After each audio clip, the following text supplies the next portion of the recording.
बिस्मिल्लाहिर्रहमानिर्रहीम अस्सलाम वालेकुम नाज़रीन, आप यूट्यूब और फेसबुक चैनल देख रहे हैं। मैं राना उसैर हूं। नाज़रीन, फॉर्म 47 की गवर्नमेंट, जब पाकिस्तान में कोई भी सहाफ़ी इनको फॉर्म 47 कहता है तो उसको उठा लिया जाता है। लेकिन आज मैं आपको बताने जा रहा हूं बहुत बड़ी ब्रेकिंग न्यूज़ कि जिस यूनिवर्सिटी से इमरान खान पढ़े, ऑक्सफोर्ड यूनिवर्सिटी, वहां पर एहसन इकबाल वफाकी वजीर बराए मनसूबाबंदी आज वहां पर बैठे हुए थे तकरीब के अंदर, और जो इनका वहां पर इंट्रो करवाया गया, जो इनकी वहां पर तारीखी बेइज्जती की गई और ये शर्म के मारे वहां पर हंसते रहे, वो वीडियो तो मैंने आपके सामने रखनी है। लेकिन साथ बैठे हुए लोग जो गोरे वहां पर बैठे हुए थे, और उनकी हंसी ने भी इस पूरे पाकिस्तान का जो ये गवर्नमेंट है इनका मुंह काला करके रख दिया है। वो वीडियो हमने उसका मुकम्मल तौर पर पोस्ट बटन करना है, वो वीडियो मैंने आपके सामने चलवानी भी है, और उसने इस कोहराम जो है वो बर्पा करके रख दिया है कि इतनी बेइज्जती, और अब आपको इस्तीफा देकर घर जाना चाहिए कि कोई भी मुल्क आपको कबूल करने को तैयार नहीं है। एक दूसरी जानिब जनाब पेशावर के अंदर भी एक नया खेल खेलने की साजिश की जा रही है। आज परवेज खटक की एंट्री हुई है, आज उनको बाकायदा तौर पर करंदान सौंप दिया गया है।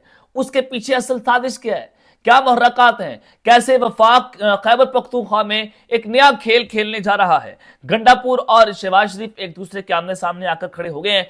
क्या मामलात हैं, क्या डिटेल्स हैं, तमाम तफसीलात आपके सामने रखनी है। लेकिन आगे बढ़ने से पहले आप सबसे दरख्वास्त के चैनल को सब्सक्राइब कर लें, बेल आइकन को दबा दें, आने वाली तमाम तरह अपडेट्स आपकी खिदमत में बर वक्त पेश होती रहें। नाज़रीन, शहीद अरशद शरीफ जो पाकिस्तान के मायानाज सहाफ़ी, जिसको शहीद कर दिया गया, 2-2.5-3 साल हो गए हैं उनको शहीद किए हुए, लेकिन आज तक उनके अहले खाना को इंसाफ नहीं दिया जा सका। आज तक उनके कातिल नहीं पकड़े गए पाकिस्तान के अंदर। तो अरशद शरीफ कत्ल केस में जो अदखुद नोटिस केस था, उसमें वफाकी हुकूमत की जानिब से कीनिया के साथ बाहमी कानूनी अमदाद के मुआहदे की तौसीक के लिए वक्त मांगने पर सुप्रीम कोर्ट ने पेशरफ्त में सुस्त रवि पर सवालात उठाती हैं। अब 1 महीने का वक्त भी दे दिया है सुप्रीम कोर्ट ऑफ पाकिस्तान। 3 साल हो गए, आपने क्या इंसाफ किया? आपने किसको तलब किया? किसी को आपने तलब नहीं किया। आप ये जो सवालात उठाकर सख्त सुस्त रवि के ऊपर गुस्सा करके, ये करके आप पागल बनाने की कोशिश करते हैं। कौम जानती है कि सुप्रीम कोर्ट मैनेज हो गई है, कौम जानती है कि जनाब सुप्रीम कोर्ट में कॉम्प्रोमाइज जजेस बैठे हुए हैं, और आप ये रिमार्क्स देकर ये साबित करने की कोशिश कर रहे हैं कि आपकी इमेज रिबिल्डिंग हो जाएगी। सब नहीं जानते कि आयशा अफरीदी कैसे चीफ जस्टिस बने। आप नहीं जानते कि उम्मीदुद्दीन को किसने बिठाया। आप नहीं जानते कि मंदोखैल जो है वो कहां से फैसले लिखते हैं। सब जानते हैं कौन कहां पर क्या कर रहा है।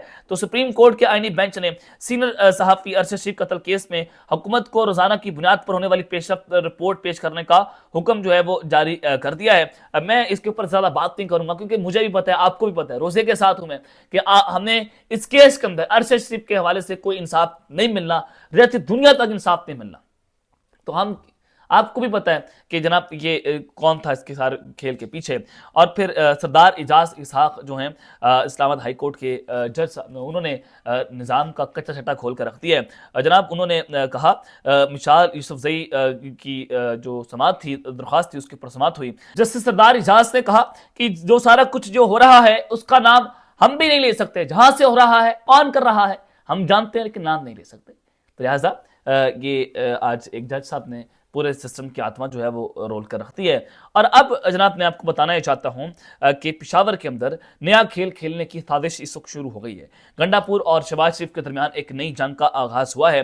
जनाब आपने देखा कि काबीना की जो तादाद है उसको बढ़ाया गया, 20-21 लोगों को दोबारा से काबीना के अंदर लिया गया, जिसमें परवेज खटक जो है अचानक से उनको काबीना के अंदर लेना, ना पाकिस्तान मुस्लिम लीग नवाज का हिस्सा।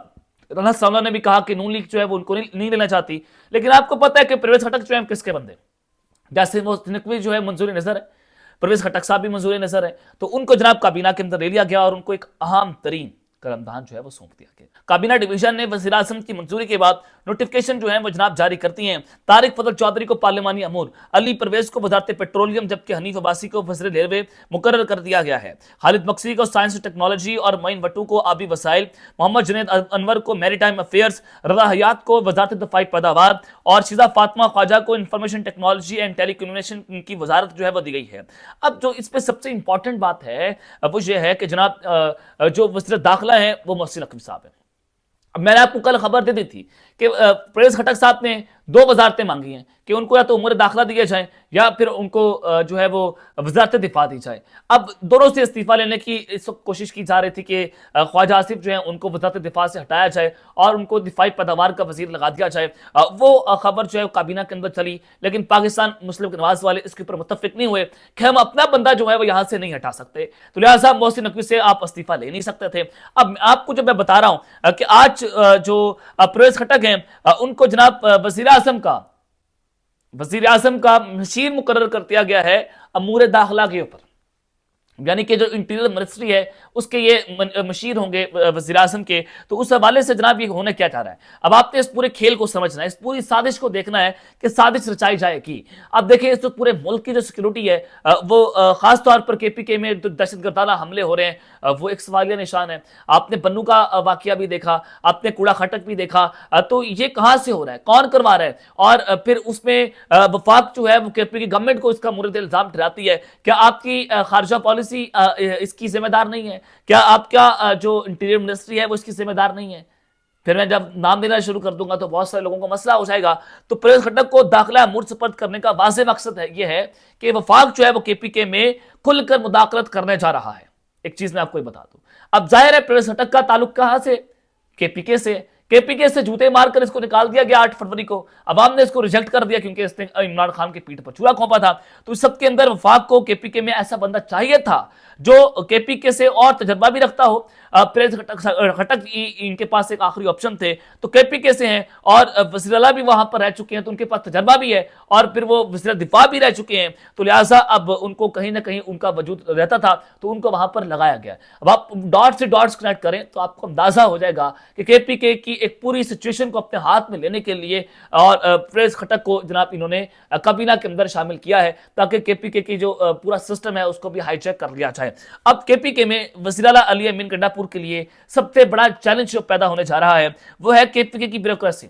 अब गंडापुर को चाहिए कि वो KPK की जो ब्यूरोक्रेसी है वो अपने कंट्रोल के अंदर रखे, लेकिन वो तो एक अपना IG तब्दील नहीं कर सकते, वो तो अपना एक सेक्रेटरी नहीं तब्दील कर सकते। तो ब्यूरोक्रेसी जो है वो कैसे अपने कंट्रोल में रखेंगे। लेकिन ये एक बहुत बड़ा कामयाब हमला जो है पाकिस्तान तहरीक इंसाफ गवर्नमेंट पर ये होने जा रहा है। ये आपको मैं वक्त से पहले बता रहा हूँ कि एक नई साजिश जो है वो अब रचाने की कोशिश की जाएगी इस गवर्नमेंट की तरफ से। चलें आगे बढ़ते हैं जनाब। ऑक्सफोर्ड यूनिवर्सिटी जो है वहाँ पर एक तकरीब के अंदर एहसन इकबाल साहब गए हुए थे और मुझे देखकर शर्म आई कि मेरे मुल्क का वज़ीर वहाँ पर बैठा हुआ है, कि एक वक्त था कि पाकिस्तान के वज़ीर आज़म ने एब्सोल्युटली नॉट बोला कि हम अमेरिका को फौजी अड्डे नहीं देंगे। उसने कहा कि हम कोई गुलाम है कि आप जो कहें हम वो कर लें। उसने आज़ाद खारजा पॉलिसी की बात की। उसने जहां पर भी गया उसकी जो है वो जिस तरह से इज्जत की जाती थी। बोरिस जॉनसन बरतानिया के प्राइम मिनिस्टर इमरान खान के बहुत बड़े फैन थे। तो आज बरतानिया की इस यूनिवर्सिटी में क्या हुआ, वो ये हुआ कि एहसन इकबाल साहब एक तकरीर में गए हुए थे। आपको मैं वीडियो भी चलवा कर दिखाता हूँ। और जनाब जो बच्चा था ऑक्सफोर्ड यूनिवर्सिटी का, आप स्टूडेंट कह लें, वो कोई भी हो सकता है, तो उसने एहसन इकबाल का कैसे इंट्रोडक्शन करवाया। उसने कहा कि इनका ताल्लुक उस सियासी जमात से है, ये उस सियासी जमात के रुकन है जिन्होंने पाकिस्तान की तारीख में जमहूरियत पर सबसे बड़ा हमला किया, इंतखाबात में धांधली की और नाजायज तरीके से हुकूमत बनाई। हालांकि इन्होंने 272 में से सिर्फ 17 सीटें जीती हैं।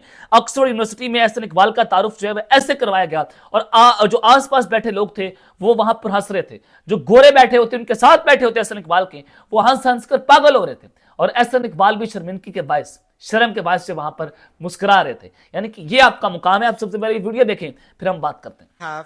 The Pakistani Minister of Planning, Development and Reforms, Mr. Ehsan Iqbal. Now, I'm not at all surprised to see Mr. Ehsan Iqbal speaking on that side, attacking liberal democracy.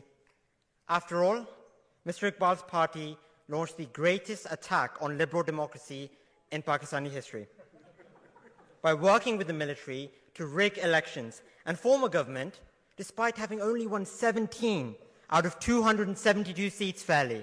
जी आपने एहसन इकबाल की ये वीडियो देखी और एहसन इकबाल जो है वो यहाँ पर जिस तरह से हंस रहे हैं, आसपास के लोग हंस रहे हैं, मेरे मुल्क के वजीर के ऊपर हंस रहे हैं। आपकी ये हैसियत है, ये औकात है कि आपको अवाम जो धक्के मार रही है, आप तो पाकिस्तान की अवाम के अंदर निकलने के काबिल नहीं है।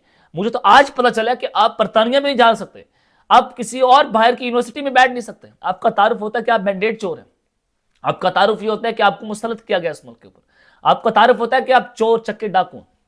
मुझे तकलीफ इस चीज़ की कि मेरे मुल्क का इंट्रोडक्शन इस चीज से होता है कि मेरे मुल्क को रिप्रेजेंट करने वहां पर गए और मेरे मुल्क का नाम काला कर रहे हैं। अब तक के लिए इतना ही, अपना ख्याल रखिएगा और इसलिए अपने नाम में अल्लाह ने के बाद पाकिस्तान जिंदाबाद।